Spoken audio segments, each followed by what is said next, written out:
be a lot better off if I would have studied more when I was growing up, you know? But you know where it all went wrong was the day they started the spelling bee. Because up until that day I was an idiot, but nobody else knew, you know? And the spelling bee day, you know, popped up. All right, kids, up against a wall. It's time for public humiliation. Spell a word wrong, sit down in front of your friends. You know, that's great for little egos. Hey, look at me, I'm a moron. I wasn't even close. I was using numbers and stuff. That's why I admired that kid who spelled it wrong on purpose so he could sit down, you know? He knew he wasn't going to win, so why stand there for 3 hours? First round, cat, K-A-T, I'm out of here. Then as he passed you, I know there's 2 T's. I remember my teacher asked me, Brian, what's the I before E rule? I before E, always. What are you, an idiot, Brian? Well, apparently. So she explains it, no, Brian, it's I before E, except after C, and when sounding like A, as a neighboring way, and on weekends and holidays, and all throughout May, and you'll always be wrong, no matter what you say. That's a hard rule. That's a rough rule.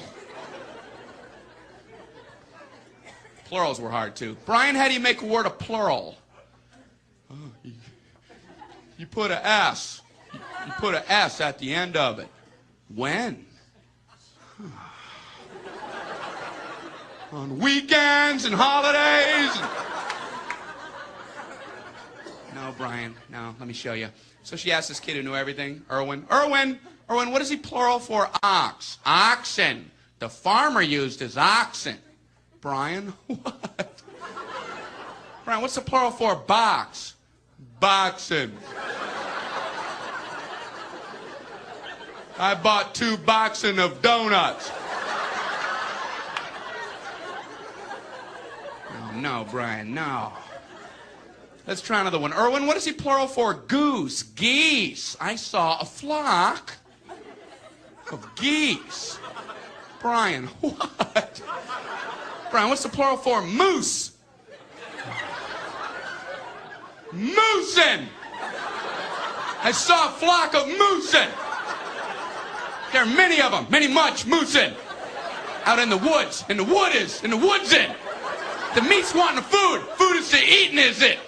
The meat's wanting the food and in the wooding in, is it? And the food in the wooding, is it? Brian,